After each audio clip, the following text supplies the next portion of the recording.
PSRP Nilangkob nga Eskriptana magsinati, magpahimulos o magpadayag ni Kristo. Semana 3, uluhan. Himong tununan ang tanang nasod pinaagi sa pagbautismo kanila ngadto sa ngalan sa Amahan, sa Anak ug sa Espiritu Santo. Nagikan ang uluhan sa atong mensahe sa usa ka tudling sa katapusan sa Ebanghelyo ni Mateo. Sagad sa mga Kristohano nagtawag diining tudlinga og dakong tahas nga mao ang pagsangyaw sa Ebanghelyo sa tibuok kalibutan. Apan kinahanglan nato makita nga wala hataging pagtagad pag-ayo sa Mateo 28:19 ngadto sa 20 ang gawas ng mga buhat o pagtuman ba sa usa ka pagsugo apan sa pagsinati, pagpahimulos o pagpadayag ni Kristo. Pamilyar ratang tanan ning bersikulo apan maghunaw-na tingali ta nga magsugod gyud ta og sama sa kampanya ingog pagtubag. Naglaom ko nga makita nato nga kun buotang mobulig sa Ginoo ug molihok uban niya, kinahanglan sination og pahimusdan ang tanang pagkamao niya ang nagpadala nato ug nga siya ang hari. Dunalay tulo ka Roman numeral ang atong morning revival ning simanaha. Ang Roman numeral 1 naghisgot sa pagbulutan, ang 2 sa tinun-an ug ang 3 sa pagtudlo. Ang Roman numeral 1 naghisgot sa pagbulutan sa mga langit ug sa yuta, ug ang 2 sa paghimog tinun-an sa tanang kanasuran, ug sa 3 sa pagtudlo sa tanang gisugo sa Ginoo. Ato ta sa detalye niini.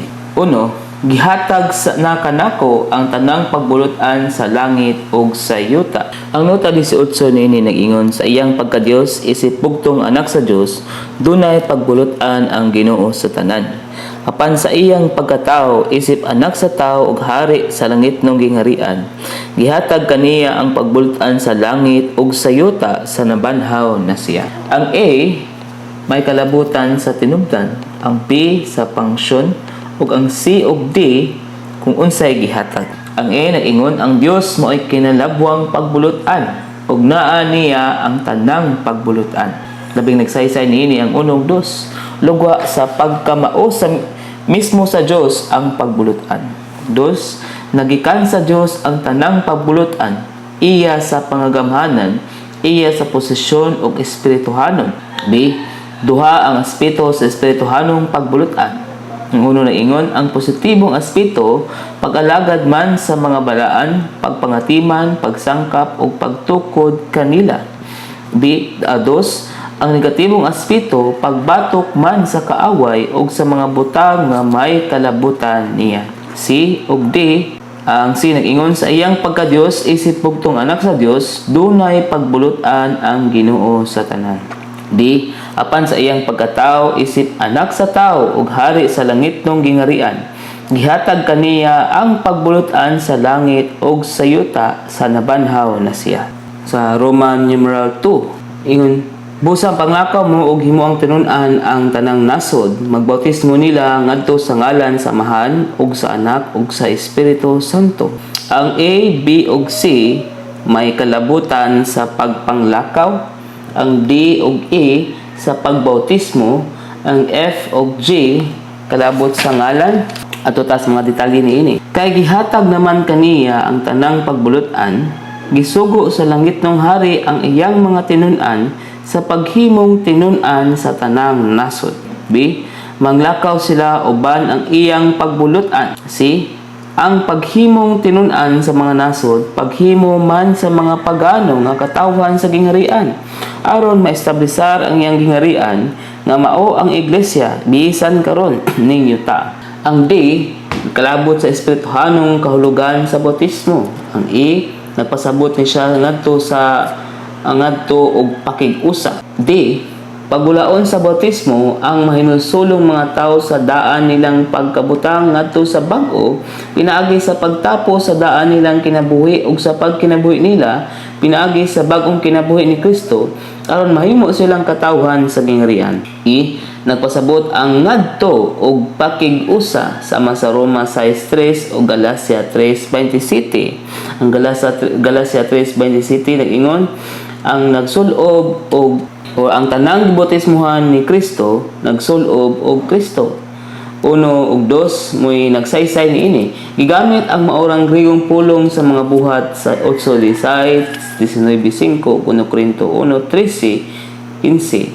Ang pagbautismo sa mga tao ngadto sa ngalan sa tulo usang Dios, pagpausa man nila kaniya sa espirituhanon og mistikong pagkausa. Ang F may kalabutan sa ngalan alang sa Dios ng Trinidad. Ang G sa realidad sa Dios ng Trinidad. F dunay usa ra ka ngalan alang sa Dios ng Trinidad. Labi nagsaysay ang 1 ug 2 niini. Ang ngalan mao'y sumada sa Dios ng pagkamao nga pareho ra sa iyang persona. 2. Ang pagbautismo og tao ngadto sa ngalan sa tulo sang Dios, paghumol man kaniya ngadto sa tanang pagkamao sa Dios nung sato pa sa tulo usang Dios. G. Aron maumol ang gingarian, gipakita ni Mateo ang realidad sa Dios ng Trinidad sa paghatag og usa ka ngalan alang ning tulo, ang Amahan, ang Anak ug ang Espiritu. Nagsaysay niini ang mosunod nga mga punto 1, 2, 3 ngadto sa 8. Sa unang kapitulo sa Mateo na ang Espiritu Santo, si Kristo nga anak ug ang Dios Amahan, aron magpahimugso sa tao nga si Hesus, nga isip Jehova nga manuluwas og Dios nga uban nato, mao ang pagkalawas mismo sa tulo sang Dios. 2. Gipakita ni Mateo sa kapitulo 3 ang tan-awon nga nagtindog ang anak diha sa tubig sa bautismo ubos sa langit nga naabli ni kunsad ang Espiritu sa magsalampati nga nasa anak ug namulong ang Amahan sa anak gikan sa mga langit. 3. Sa kapitulo 12, naghingilin ang anak diha sa persona sa tao ug mga demonyo pinaagi sa Espiritu aron ikapadangat ang gingarian sa Dios. 4. Sa kapitulo 16, gipakita sa Amahan ang anak ngadto sa mga tinunan aron matukod ang iglesia nga moimpulso sa kinabuhi sa gingarian. 5. Sa kapitulo 17, nasab ang dagway sa anak o gipamatud-an sa pulong sa kalipay sa Amahan nga nakapasundayag o gamay hulad sa pagpadayag sa gingharian. 6. Sa kaulahian sa hinapos nga kapitulo sa Mateo, sa niagi na si Kristo nga katapos ang Adam sa kahikayan sa pagkalansang sa krus, nisulod sa ginsakpan sa pagkabanhaw ug nahimong espiritong taghatag og kinabuhi, nibalik siya sa iyang mga tinun-an diha sa kahimtang ug realidad sa iyang pagkabanhaw aron suguon sila nga mahimong katawhan sa gingharian. Ang mga pagano pinaagi sa pagbautismo kanila ngadto sa ngalan sa persona sa realidad sa Dios ng Trinidad. City. Matod pa sa Mateo, ang mabautismuhan ngadto sa realidad sa Amahan, sa Anak o sa Espiritu aron man maumol ang gingarian sa mga langit. 8. Lahi sa yutan-ong katilingban, dili mapurma ang langit nung gingarian sa mga tao nga iya sa unod ug dugo. Maumol ra kini sa mga taong nahumol na ngadto sa pagkausa sa tulo usa nga Dios ug nalig-unan ug natukod na sa tulo usa nga Dios nga giumol na kanila. Roman numeral 3. Naghisgot sa pagtudlo sa tanang gisugo sa Ginoo. Manudlo nila sa pagbantay sa tanang gisugo ko kaninyo ug aniya karon mag-uban ko ninyo sa tanang adlaw hangtod sa pagkahingpit sa panahon. Ningon ang buhat kapitulo 2 bersikulo 42 ug lig-on gyud silang nagpadayon sa pagtulunan ug sa pakigambitay sa mga apostol sa pagtipik sa tinapay ug sa mga pagampo. Ang unang grupo sa mga magtotoo nga nahimugso tungod sa pagsangyaw ug pagpangalagad og Kristo sa mga apostol sa adlaw sa Pentecostes, lig-on gyud nagpadayon sa upat ka butang: pagtulunan, pakigambitay, pagtipik sa tinapay ug mga pagampo. Ang pagtulunan mao ang pagpadayag sa pamatigayon sa Dios sa bag-ong tugon bahin ni Kristo sa iglesia. Ang pag-iambitay mao ang komunyon o panagsultianay sa mga magtotoo sa ilang komunyon o pakigsultianay sa Dios Amahan o ni Kristo nga anak. Ang pagtipik sa tinapay mao ang paghandom nila sa Ginoo sa paghuman niya sa hingpit nga katubsanan sa Dios. Ug ang pagampo mao ang pagbulig nila sa Ginoo sa langit sa pagtuman sa pamatigayon sa Dios sa bag-ong tugon dinhi sa yuta. Ang unang duha, pagtulunan ug pagigambitay nga gidugtong sa pulong aron mahimong usa ka grupo iya sa mga apostol.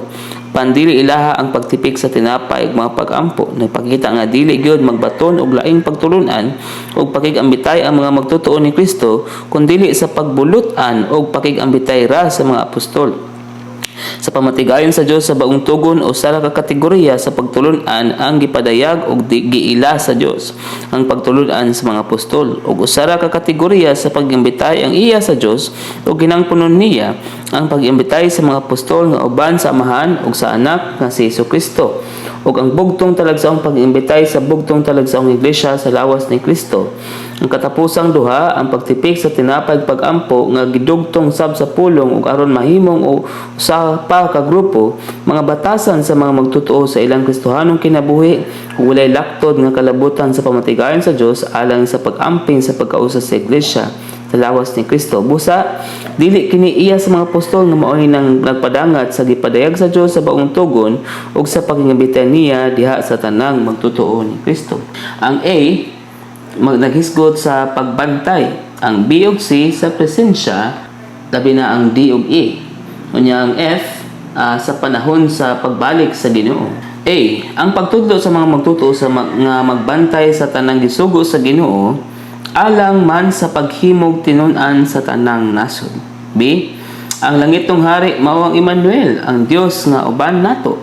Ningon ang Mateo 1:23, ari nga karon magsabak ang dalagang ulay og manganak og anak nga lalaki ug nganlan sila niyag Emmanuel, akon hubaron ang Dios uban nato. Ningon ang nota niini, Hesus ang ngalang gihatag sa Dios samtang Emmanuel ang nga nagpasabot ug ang Dios uban nato ang gingalan sa mga tawo kaniya. Si Hesus nga manluluwas mao ang Dios uban nato. Siyang Dios ug siya sab ang Dios nga nagpakatao aron mopuyo sa atong taliwala. Dili lang siya Dios kundi ang Dios uban nato. Isip Emmanuel, dili lang nga uban nato si Kristo sa niya pa siya sa yuta.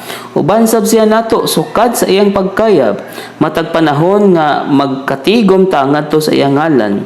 Labot pa, mag-uban siya nato sa talang adlaw hangtod sa pagkahingpit sa panahon. C. Busa, bisan asa ta gitigom ngadto sa iyang ngalan, naa siya sa atong taliwala. Ningon ang Mateo 18:20, kay diin ngani dunay duha o tulo nga magkatigom ngadto sa akong ngalan, na ako sa ilang taliwala. Ningon ang nota niini, kining duha o tulo maong duha o tulo sa bersikulo 16 nagkatigom sila ngadto sa ngalan sa Ginoo apan dili sila ang iglesia kay niingon ang bersikulo 17 nga kun dunay problema isulti gud nila kini sa iglesia. Ang mga tigom sa mga magtutuo pinasiugdahan sa Ginoo nga nagtawag kanila gikan sa tanang tao buhat ug butang nga nag-okupar nila ug nagtigom nila pag-usa nganha sa iyang ngalan aron magpahimulos sa kadato sa iyang presensya. Kanang magkatigom sa pipila ka tawo sa duha o tulo nagpasabot sa usa nga mga paagi nga magkatigom ang iglesia diha sa lokal. Gipahigayon gyud tingali kanang mga tiguma sa mga panimalay sa mga magtutuo ingon sa gisgutan sa buhat 2:46 ug 5:42 sa tuyo nga mag-ampo magigambitay, magtipik sa tinapay, manudlo o magsangyaw sa ebanghelyo. Daghang tigom nga ingon niana ang gilain-lain pagpahigayon sa maorang dapit. Apan bugtong talagsaong iglesia gihapon sila niya nalapita. Kundili dili kini nagkalain-laing tigom kundili mga pagbahinbahin o mahimo na kining mga sik. Di kun ingon ni ana man dili gid siya makabiya og dili gyud mobiya sa iyang mga magtutuo. Nagpamatuod si Mateo nga ang Ginoo ingon nga Emmanuel mao ang langitong hari nga makanunayon gyud mag-uban sa iyang katawhan hangtod mo balik siya. F. Ang pagkahingpit sa panahon maong katapusan ning panahona nga maong panahon sa parusiya sa Ginoo sa iyang pag-anhi. Labing nagsaysay niini ang 1 ngadto sa 6. Nagpasabot ang pulong pagkahingpit nga dunay kahikayan nga makumpleto o mahuman. Sa Mateo 28:20, nagpasabot ang pagkahingpit sa panahon sa katapusan ning panahona, ang panahon sa iglesia. 3. Ang pagkahingpit sa panahon maong tulo og tunga ka tuig nga dakong kasakitan. 4. Ang katapusan nga gisgutan sa Mateo 24:6 mao ang pagkahingpit sa panahon nga mao ang tulo og tunga ka tuig, ang katapusang tunga sa kapituan ka semana nga dakong kasakitan. 5. Ang pagkahingpit sa panahon dili man katapusan sa kalibutan kundi ang pagkakumpleto sa panahon sa iglesia. Ang panahon sa grasya hapit na mahuman kining panahona. 6. Gisaad ang Ginoo nga sa iyang pagkabanhaw mag-uban siya nato sa tanang adlaw uban sa tanang pagbulutan hangtod sa pagkahingpit sa panahon sa ato pa hangtod sa katapusan ning panahona. Hud kung tapuson ning bahina sa sinulat ni Brother Witness Lee sa Collected Works of Witness Lee 1965 Volume 1 Pagsangyaw sa Ebanghelyo sa paagi sa kinabuhi. Kinahanglan makaanggot ang tanan nga ang pagsangyaw sa Ebanghelyo dili lang pagsangyaw o pagtudlo. Pakig-away kini sa pagsagubat. Ningon ang Mateo 12 nga aron makasangyaw ta sa Ebanghelyo, gapuson yun nato ang taong kusgan. Si Satanas ang taong kusgan, ang nangilog sa tanang tao. Ang tibuok kalibutan ilalom karon sa kangitngit sa nangilog nga kamot ni Satanas. Ang pagsangyaw sa Ebanghelyo pagdalaman sa mga tao ngadto sa Ginoo nga pagpangawat og mga butang sa nangilog nga kamot ni Satanas. Busa mag-ampo kita nga gapuson ang taong kusgan nga si Satanas. Tungod niini kinahanglan masayod ta, dili lang kinahanglan ta og gahom, nagkinahanglan sab ta og pagbulutan. Ma-ilustrar nato kini ang kalainan sa gahom ug sa pagbulutan sa usa ka pulis. Dunay gahom ang mga sakyanan sa dalan apan dunay pagbulutan ang pulis. Bisan unsa pa kagamhanan ang sakyanan musugo na ngani ang pulis, makabuot siya sa sakyanan.